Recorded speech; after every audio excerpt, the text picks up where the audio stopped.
नमस्कार दोस्तों, स्वागत है आप सभी का आपके अपने प्यारे multipurpose channel Pariksha Niketan a unique journey of destination में। और SSC MTS 2023 previous year series में जो हम लोग का क्रम चल रहा है, आज उसी क्रम में हम लोग डिस्कस करने जा रहे हैं 20 सितंबर 2017 शिफ्ट 2 में पूछे गए इंग्लिश के 25 महत्वपूर्ण क्वेश्चन। तो बढ़ते हैं आज के अपने पहले क्वेश्चन की ओर। तो पहला क्वेश्चन क्या है, ध्यान से देखिएगा। पहले क्वेश्चन में आपके सामने यहाँ पे 4 ऑप्शन दिए गए हैं और इनमें से आपको बताना है कि किस पार्ट में एरर है सेंटेंस की। ठीक है, तो लिखा क्या है, the statue of liberty is situated in New York city, और ये आपका लास्ट ऑप्शन है नो एरर। तो अगर आप इस सेंटेंस में देखेंगे द स्टैचू ऑफ लिबर्टी, ठीक है, कहाँ पर स्थित है, न्यूयॉर्क शहर में स्थित है। तो इस पूरे सेंटेंस में किसी भी प्रकार की कोई भी एरर नहीं है, तो यहाँ पे ऑप्शन डी नो एरर हमारा करेक्ट हो जाएगा। नेक्स्ट क्वेश्चन नंबर 2 में भी आपको एक सेंटेंस दिया गया है और इस सेंटेंस को 4 भागों में बांटा गया है और आपको बताना है कि इसके किस पार्ट में एरर है। तो चलिए पढ़ते हैं। Neeta is not only my friend but business partner too. आपको पता होना चाहिए कि आपका एक पूरा कॉम्बिनेशन चलता है नॉट ओनली बट आल्सो का। किसका कॉम्बिनेशन चलता है, नॉट ओनली बट आल्सो का पूरा कॉम्बिनेशन चलता है। यानी कोई अगर कोई भी आपका वर्ड है नॉट ओनली के साथ जुड़ा हुआ है तो उसके साथ जो कॉम्बिनेशन वाला वर्ड होगा वो बट आल्सो के साथ जुड़ा होगा। जैसे नाइदर के साथ नॉर आता है, आइदर के साथ और आता है, इसी प्रकार से नॉट ओनली के साथ बट आल्सो आता है। अगर आप ध्यान से देखेंगे तो क्या लिखा है यहाँ पे, नीता इज नॉट ओनली। यहाँ पे नॉट ओनली आ गया, इसका मतलब अगला वाला जो पार्ट होगा उसमें बट आल्सो आना चाहिए। तो not only my friend but also business partner. अब आप लोग को लग रहा हो कि बट यहाँ लगा है तो इसी वाले पार्ट में एरर होगी, तो अधिकतर लोग इसका क्या लगा देंगे, टू आंसर लगा देंगे। लेकिन ऐसा बिल्कुल नहीं है। आप जरा ध्यान से देखेंगे, एरर पता करनी है। अब यहाँ पर ध्यान से देखो, ये जो थर्ड वाला पार्ट है यहाँ पे लिखा है बिजनेस पार्टनर टू, और टू क्या है, ये भी को रिप्रेजेंट करता है। तो ये जो टू है ये सुपरफिशियल है, यहाँ पर इसका प्रयोग नहीं होगा। तो यानी कि जो एरर पूछी है वो किस पार्ट में, वो थर्ड वाले पार्ट में है। हाँ, मैं आपकी बात से बिल्कुल सहमत हूँ कि नॉट ओनली और बट आल्सो होना चाहिए, लेकिन यहाँ पे बट अकेला लगा है। लेकिन आप जरा अगर ध्यान से देखेंगे तो बिजनेस के पहले भी तो आल्सो हम लगा सकते कि नहीं लगा सकते। लेकिन क्वेश्चन में पूछा गया कि किस पार्ट में एरर है, तो एरर आपकी थर्ड पार्ट में है, क्योंकि यहाँ पे टू लगा हुआ है जो कि यहाँ पे नहीं आएगा। तो ये आपको ध्यान रखना है। अगर आपसे पूछे सही करने के लिए पूछा जाता तो आप सेकंड वाले को चुनते, क्योंकि यहाँ पर बट के साथ आल्सो लगा देते। लेकिन इसमें पूछा किस पार्ट में एरर है, तो ये टू है जो यहाँ पे नहीं आएगा और बिजनेस के पहले आल्सो आएगा, इसीलिए थर्ड इसका करेक्ट आंसर होगा, ना कि सेकंड। ठीक है, तो ये भी आपको एग्जाम पेपर में बहुत ध्यान से इसको अटेम्प्ट करना पड़ेगा कि गलती कहाँ पर है, पूछा क्या गया क्वेश्चन में। ठीक है, अक्सर कई बात ऐसे ही सरल क्वेश्चन हम लोग गलत कराते हैं और वहाँ पे देखते हैं कि बताओ, इतना जब आंसर की आती तो चेक करते इतना सरल क्वेश्चन हम लोग गलत कराए। तो इस बात का जरा ध्यान से दें। ठीक है, क्वेश्चन नंबर 3 देखते हैं। यहाँ पर आपको बताना है कि करेक्ट प्रीपोजिशन क्या होगी। A stranger entered in the room, into the room या up room and close all the window. तो कोई स्ट्रेंजर अजनबी इंसान कमरे में गया और उसने सारी खिड़कियों को बंद कर दिया, तो अब तो बिल्कुल नहीं आएगा। ठीक है, अब इन रूम होएगा, लेकिन आपको पता है कि इनका प्रयोग स्टेबल कंडीशन के लिए होता है और इनटू का प्रयोग मूवेबल कंडीशन के लिए होता है, तो इन भी नहीं आएगा। अब अधिकतर लोग क्या लगा देंगे, इनटू लगा देंगे। A stranger entered into the room and close all the window. लेकिन जरा ध्यान रखिए कि इंटर्ड का मतलब भी होता है अंदर प्रवेश करना। इंटर्ड का मतलब क्या होता है, अंदर प्रवेश करना। अब ये बताओ, जब ऑलरेडी इसका मतलब अंदर प्रवेश करना होता है तो क्या यहाँ पे किसी भी प्रकार की प्रीपोजिशन लगाने की आवश्यकता है, बिल्कुल नहीं है। तो इनटू का भी प्रयोग नहीं होगा और नॉर्मल जो रूम आपका नाउन है इसके पहले हम लोग क्या करेंगे, आर्टिकल द का प्रयोग कर देंगे। तो करेक्ट सेंटेंस क्या बन जाएगा, a stranger entered the room and closed all the window. क्योंकि इंटर्ड का मतलब ही होता है अंदर प्रवेश करना, तो यहाँ पे जब अंदर वर्ड आ गया है जो कि प्रीपोजिशन का एक सपोर्टिव काम कर रहा है, तो अलग से एक्स्ट्रा प्रीपोजिशन लगाने की कोई भी आवश्यकता नहीं है। ठीक है दोस्तों, नेक्स्ट क्वेश्चन नंबर 4 को देखते हैं। यहाँ पर बताना है आपको, एक ग्रुप ऑफ एबीसी स्कूल, मतलब कोई स्कूल का ग्रुप है बॉयज़ का। ठीक है, the highest peak of Mount K2 पर वो क्या हुए, पहुँच गए हैं। ठीक है, तो अब अगर आपको ध्यान से देना क्या किया माउंट K2, क्या वो टहला उन्होंने, वॉक किया। वॉक माने क्या होता है, टहलना, तो ये नहीं होगा। ठीक है, क्या वो जीत गए, ठीक है, कोई वो अवार्ड थोड़ी ना जीत गए, तो ये भी नहीं आएगा। क्या वो हार गए, ये भी नहीं आएगा। लो, स्केल्ड वर्ड ज़्यादा बेटर यहाँ पे फिट हो जाएगा। A group of ABC school boys scaled the highest peak of Mount K2, Mount K2 के हाईएस्ट पीक पर स्केल्ड करके वहाँ पे पहुँच गए हैं। ठीक है, तो बी ऑप्शन यहाँ पे करेक्ट होगा। क्वेश्चन नंबर 5 को देखते हैं। क्वेश्चन नंबर 5 में बताना है कि which one of the best express meaning. तो यानी कि यहाँ पे बात किसकी की जा रही है, सिनोनिम्स की बात कही जा रही है। ठीक है, तो आपको जरा ध्यान से देखना। प्रिमिटिव का मतलब क्या होता है, प्राचीन। प्रिमिटिव का मतलब होता है प्राचीन। तो यहाँ पर हम बात करेंगे प्रेजेंट का मतलब होता है वर्तमान, तो ये होगा नहीं। एंशिएंट का मतलब होता है प्राचीन, यानी ये हो सकता है। मॉडर्न का मतलब आधुनिक, ये भी नहीं होगा। रिसेंट का मतलब हाल ही में, तो ये भी नहीं होगा। तो यहाँ पे करेक्ट ऑप्शन क्या हो जाएगा? Option B ancient. ठीक है, क्वेश्चन नंबर 6 देखते हैं। 6 में आपको सेम सिनोनिम पूछा गया है। किसका पूछा गया सिनोनिम? आपसे सिनोनिम पूछा गया एक्सीड का। ठीक है, इस एक्सीड का मतलब क्या होता है? इस एक्सीड का मतलब होता है कि इसे एक तरीके से एग्री हो जाना। क्या कर जाना? एग्री हो जाना। किसी कोई आपसे डिमांड कर रहा है, उस डिमांड को लेकर आप एग्री हो रहे हैं। ठीक है, या कोई रिक्वेस्ट कर रहा है, उसको लेकर के आप एग्री हो रहे हैं, तो ये एक्सीड वर्ड के लिए आता है, उसी के लिए। और बेस्ट एक्सप्रेस पूछा है तो कंप्लाई विथ, ये इसका मतलब भी होता है एग्री होना, तो ये हो सकता है। रिफ्यूज का मतलब मना करना, प्रोटेस्ट का मतलब विरोध करना, डिसेंट का मतलब भी होता है मना करना, तो ये तीनों तो नहीं आएंगे, कंप्लाई आ जाएगा। ऑप्शन 1 हमारा करेक्ट हो जाएगा। ठीक है, क्वेश्चन नंबर 7 में भी आपसे बेस्ट एक्सप्रेस यानी सिनोनिम पूछा गया है। किसका पूछा गया? रेप्रिम्ड। रेप्रीमेंड का मतलब पहले आपको पता होना चाहिए क्या होता है। बेस्ट एक्सप्रेस ही पूछा है ना, बिल्कुल सही है। रेप्रीमेंड का मतलब यही होता है कि एक ऐसा एक्सप्रेशन, या सीधा सीधा आप कह सकते हैं expression of disapproval. Expression of disapproval, कि आप किसी चीज़ से सहमत नहीं हैं और उसके लिए मनाही करने का जो आप एक्सप्रेशन लाते हैं उसी को रेप्रीमेंड कहा जाता है। तो इसका बेस्ट सिनोनिम क्या होगा? फ्लैटरी माने होता है चापलूसी करना। ठीक है, ये तो होगा नहीं बिल्कुल। रिवार्ड का मतलब भी होता है किसी को मतलब उत्साहित करना, तो ये भी नहीं होगा। रिव्यू का मतलब क्या होता है? ये इसके लिए बेटर इस्तेमाल किया जाएगा डांटने डपटने के सेंस में, ये आता है भड़काने के सेंस में, ये आता है। तो यहाँ पे बेस्ट सिनोनिम आपका इसका रिव्यू हो जाएगा। प्रेज माने प्रशंसा, ये भी नहीं होगा। ठीक है, क्वेश्चन नंबर 8 देखते हैं। ग्रेटिफाई। तो आप लोग काफ़ी वर्ड सुना होगा। ग्रेटिफाई का मतलब क्या होता है? एक तरीके से ये बोल सकते हैं सेटिस्फिकेशन के सेंस में आता है ये।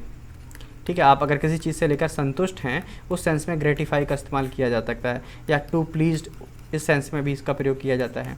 ठीक है, तो या आनंद के सेंस में इसका प्रयोग किया जाता है। अब अगर आप किसी चीज़ से ग्रेटिफाई हो रहे हैं, आनंदित हो रहे हैं, और इसका पूछा गया अपोजिट यानी एंटोनियम पूछा गया आपसे, और एंटोनियम का मतलब हुआ है जब आप किसी से घृणित हो या मतलब इरिटेट हो, तो उस सेंस में प्रयोग किया जाता है इसका अपोजिट वर्ड। तो ग्रेटिफाई का मतलब आप उत्साहित हैं, सेटिस्फाइड हैं।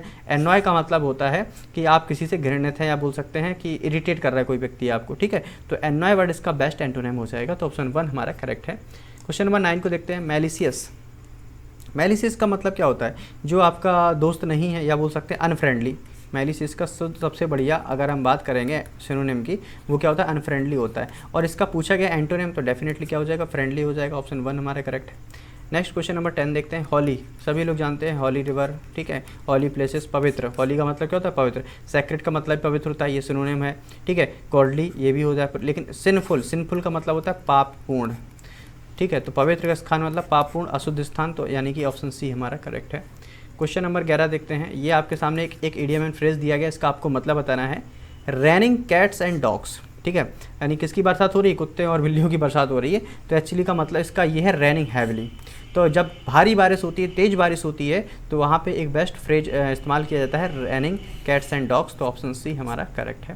क्वेश्चन नंबर 12 की बात करते हैं। Do a good turn. Do a good turn का मतलब होता है डेफिनेटली किसी की हेल्प करना।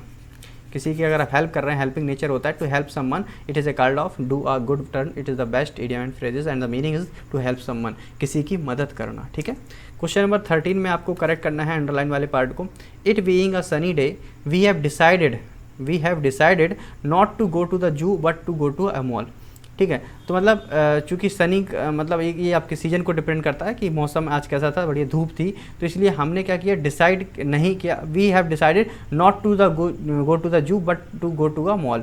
तो धूप होने के कारण हम लोगों ने चिड़ियाघर जाना का जो ना जाने का फैसला किया और मॉल जाने का फैसला किया। अब किया, देखो मैंने कहा फैसला किया, डिसाइड किया, तो ये नॉर्मल सिंपल पास्ट के फॉर्म बन रही है। तो सिंपल पास्ट की फॉर्म होती है, वर्ब की सेकंड फॉर्म का प्रयोग किया जाता है। तो डिसाइड में केवल आपका डिसाइडेड हो जाएगा। क्या हो जाएगा? डिसाइडेड। तो यहाँ पे एक्स्ट्रा हैव डिसाइडेड इसको प्रेजेंट परफेक्ट में बनाने की आवश्यकता नहीं है। ऑप्शन बी हमारा करेक्ट हो जाएगा। क्वेश्चन नंबर 14 देखते हैं। यहाँ पर भी अंडरलाइन वाले पार्ट को आपको करेक्ट करना है। ठीक है, तो I am trying to make her eat since morning but she is not eating at all. ठीक है, मैं कोशिश कर रहा हूँ उसको सुबह से खाना खिलाने की, लेकिन वो सही से खाना नहीं खा रही है। लेकिन आप ज़रा ध्यान से देखेंगे, आई एम ट्राइंग, तो ये तो नॉर्मल, तो कौन सा टेंस हो गया? आपका प्रेजेंट कंटिन्यूअस टेंस होगा, क्योंकि प्रेजेंट कंटिन्यूअस टेंस की जो हेल्पिंग वर्ब होती है वो इज एम आर होती है, और वर्ब के साथ आई एन जी का प्रयोग किया जाता है। लेकिन अगर आप ध्यान से देखेंगे, ये लगा है सिंस, आपको पता होना चाहिए जो प्रेजेंट कंटिन्यूस होता है वो प्रेजेंट परफेक्ट कंटिन्यूस होता है। इन दोनों में केवल इतना ही अंतर होता है कि जो आपका प्रेजेंट परफेक्ट कंटिन्यूस होगा उसमें क्या होता है, टाइम को डिफाइन किया जाता है और टाइम के लिए सिंस और फॉर का इस्तेमाल करते हैं। और जो प्रेजेंट परफेक्ट कंटिन्यूस टेंस की हेल्पिंग वर्ब होती है वो होती है आपकी हैज़ बीन और हैव बीन। ठीक है, सिंगुलर के लिए हैज़ बीन का प्रयोग किया जाता है, प्लूरल के लिए हैव बीन का प्रयोग किया जाता है। और यहाँ पे सिंस लगा हुआ है और आईएनजी भी लगी हुई है। जब सिंस लगा है, आईएनजी लगी हुई है, तो डेफिनेटली आपका टेंस कौन सा होगा, प्रेजेंट परफेक्ट कंटिन्यूस टेंस होगा। तो आई हैव बीन ट्राइंग हो जाएगा, ऑप्शन 1 हमारा करेक्ट है। ठीक है, क्वेश्चन नंबर 15 की बात करते हैं। यहाँ पे आपको which the best substitute of the given phrases, यानी कि ये आपका वन वर्ड सब्स्टिट्यूशन है। ठीक है, क्या पूछा गया इसमें, a large body of water with many island, मतलब एक ऐसा स्थान जहाँ पे मतलब बहुत बड़ा पानी का स्थान है। ठीक है, और बहुत सारे आइलैंड भी वहाँ पर पाए जाते हैं। तो उस पूरे समूह को क्या कहते हैं, उसको आर्कीपेलागो कहा जाता है। क्या कहा जाता है, आर्कीपेलागो, ये आपको याद रखना है। तो ऑप्शन 3 हमारा करेक्ट हो जाएगा। क्वेश्चन नंबर हम बात करते हैं 16 की। ठीक है, क्या है, a man who has lost his spouse bye death and has not married again, मतलब एक ऐसा व्यक्ति जिसकी साथिनी या संगिनी या बोल सकते हैं जिसकी वाइफ की डेथ हो चुकी है और उसने दोबारा शादी नहीं की है, तो उसको क्या बोलते हैं, विडोवर बोलते हैं। और हिंदी में इसको कहा जाता है विधुर। ठीक है, और अगर किसी का पति मर जाए उसको बोलते हैं विधवा यानी कि विडो, और अगर किसी की पत्नी मर जाए तो उसको बोलते हैं विडोवर यानी कि विधुर। ठीक है, तो ऑप्शन 2 हमारा करेक्ट हो जाएगा। क्वेश्चन नंबर 17 की बात करते हैं। यहाँ पे आपको करेक्टली स्पेल्ड बताना है और मैथमेटिक्स लिखा है। तो मैथमेटिक्स की करेक्ट स्पेलिंग क्या होती है, MATHE तो इसकी चेक कर लो कौन सी होगी, ऑप्शन 1 हमारा करेक्ट हो जाएगा। क्वेश्चन नंबर 18 की बात करते हैं। यहाँ पे नाइबर की करेक्ट स्पेलिंग पूछी है, तो NEIGHBOUR ये इसकी करेक्ट स्पेलिंग होती है, ऑप्शन बी हमारा करेक्ट है। क्वेश्चन नंबर 19 में आपको पैराजम्बलिंग दी गई है और बताना है कौन सा करेक्ट सीक्वेंस है। तो क्या है, the recession has made, the recession has made, और मेड के बाद ये वर्ब है, वर्ब के बाद कोई ना कोई ऑब्जेक्ट आएगा। ठीक है, और ऑब्जेक्ट यहाँ पे देखो, ये देखो वी का ऑब्जेक्टिव फॉर्म अस दिया गया है। ठीक है, तो the recession has made us realize that it is not because of limits to growth but because of limits to growth, तो क्योंकि ऐसा नहीं है बट ऐसा है, तो यहाँ पे करेक्ट होगा वो होगा आर, फिर क्यू, फिर आपका पी, तो ऑप्शन 1 हमारा करेक्ट है। क्वेश्चन नंबर 20 में भी आपको पैराजम्बल करना है। क्या है, floods in many parts of India, देखो मैनी पार्ट्स ऑफ इंडिया पूरा फ्रेज बन रहा है, मैनी पार्ट्स ऑफ इंडिया, यानी स्टार्टिंग कहाँ से होगी, क्यू से होगी, यानी कि पहला ऑप्शन और 4th ऑप्शन तो एलिमिनेट हो गए। अब आगे चेक करते हैं। Floods in many parts of India like the states of Bihar and Assam are I yearly phenomenon, तो मतलब भारत के कई हिस्सों में जैसे कि बिहार हो गया, असम हो गया, यहाँ पर हर साल का है कि बाढ़ आती ही आती है। तो इसके बाद क्या आएगा, पी आएगा, फिर आपका लास्ट में क्या आएगा, आर आएगा, तो क्यू के बाद आएगा पी, फिर आएगा आर, तो ऑप्शन 2 हमारा करेक्ट हो जाएगा। ठीक है, 21 क्वेश्चन पढ़ते हैं। ये आपका पैसेज आ गया, 5 क्वेश्चन होंगे 21 से लेकर 25 तक। तो यहाँ पे आपको पढ़ना है इसमें क्लोज टेस्ट में, the most obvious effect of corruption. अब करप्शन क्या है, अब आगे पढ़ते हैं, is a loss of public steam of politician and political life. अब देखो कभी कभी क्या होता है, स्टार्टिंग में पता नहीं चलता, जैसे यहाँ पे ऑप्शन दिए थे सोशल, इकोनॉमिकल, पॉलिटिकल, रिलीजियस, और अगर हम डायरेक्टली यहीं पर कोशिश करते बिना सोचे कि हम कुछ भी लगा दें तो गलत हो जाता। तो जब भी आपको समझ में नहीं आए कि क्या फिल करना है तो आप आगे बढ़िए, आगे कोई ना कोई आपको ऐसी वर्ड, कोई ना कोई ऐसी हिंट जरूर दी जाएगी जहाँ पर आप देखकर बता सकते हैं कि यहाँ पे कौन सा वर्ड बेस्ट फिट होगा। ठीक है, तो the most obvious effect of, अब यहाँ पे देखो पॉलिटिशियंस और पॉलिटिकल लाइफ की बात की जा रही है, जब इसकी बात की जा रही है तो डेफिनेटली पॉलिटिकल वर्ड का प्रयोग किया जाएगा। तो the most obvious effect of political corruption, किसकी बात हो रही है यहाँ पे, पॉलिटिकल करप्शन की बात हो रही है, तो यहाँ पे ऑप्शन जो 3 होगा वो करेक्ट हो जाएगा। नेक्स्ट बात करते हैं, the impact on business and the wider society is also, यानी कि जो इसका प्रभाव पड़ रहा है किस पर, समाज पर जो इसका प्रभाव पड़ रहा है। ठीक है, और ये क्या समाज पर इसका जो प्रभाव पड़ रहा है और साथ ही साथ में बिजनेस पर भी जिसका प्रभाव पड़ रहा है, ये कैसी स्थिति है, ये बिल्कुल टेरेबल कंडीशन है। फेवरेबल मतलब अच्छी तो है नहीं, इनकरेजिंग मतलब किसी को उत्साहित कर रही है, ये भी नहीं है, मोरलिक बिल्कुल नहीं है, तो टेरेबल कंडीशन है। ठीक है, तो यहाँ पे क्या आंसर आ जाएगा, टेरेबल फिल कर लिया जाएगा। Business gains some more cash credits as they are corrupted, जो बिजनेस हैं वो और कैसे होते हैं, gain some more cash credit, इनको कैश तो मिल रहा है, एज दे आर करप्टेड, क्योंकि ये कैसे हो रहे हैं, करप्टेड हो रहे हैं। But these things occur only on the initial stage, लेकिन ये सारी चीज़ें कहाँ पर होती हैं, प्राथमिक स्तर पर होती हैं। तो बट ये एक अपोजिट सेंस के रूप में आ रहा है, तो बट का प्रयोग यहाँ पे किया जाएगा, तो यहाँ पे होगा बट दीज थिंग्स। ठीक है, करप्शन इज आल्सो कॉल्ड, इसको भारत में डिजीज कहा जाता है, कि ये क्या है, डिजीज है। क्या तो सर हमें कैसे पता है डिजीज आएगा, क्योंकि आगे बढ़ो दिस डिजीज लिखा है, तो दिस डिजीज को रिप्रेजेंट कर रहा है, तो यानी कि जो करप्शन है ये डिजीज है, एक प्रकार की बीमारी है। तो ऑप्शन 3 यहाँ पर करेक्ट हो जाएगा। नेक्स्ट और लास्ट क्वेश्चन की ओर बढ़ते हैं हम लोग, 25 नंबर क्या है यहाँ पे, risk and cost to business. अब यहाँ पे इन्वेस्टर की बात की जा रही है, इन्वेस्टर्स कॉन्फिडेंस। तो ये इन्वेस्टर है, जो व्यक्ति पैसे लगाता है, उसके कॉन्फिडेंस को क्या कर रहे हैं, डैमेज कर रहे हैं, करप्शन, ठीक है। तो business damage investor confidence and stops economic growth of the business. तो ऑप्शन बी हमारा यहाँ पे करेक्ट हो जाएगा। तो दोस्तों आज हमने बहुत ही कम समय में और स्पीड के साथ इंग्लिश के 25 क्वेश्चन को डिस्कस किया। आई होप आप लोगों ने एंजॉय किया होगा सेशन को। तो अगर आप इसी तरीके से प्रैक्टिस सेशन चाहते हैं तो बिल्कुल हमारा सपोर्ट कीजिए, और क्योंकि आपके ही द्वारा जो आप सबका सपोर्ट मिलता है, आप लोग लाइक करते हैं, शेयर करते हैं, कमेंट्स करते हैं और अपने दोस्तों को बताते हैं, तो इसी से मुझे मोटिवेशन मिलता है नई आगे की वीडियो बनाने का। तो बिल्कुल अपना सपोर्ट बनाए रखिए, मैं आपके साथ कंटिन्यू रहेगा, ठीक है। मिलते हैं हम लोग नेक्स्ट वीडियो में, तब तक के लिए टेक केयर, बाय बाय।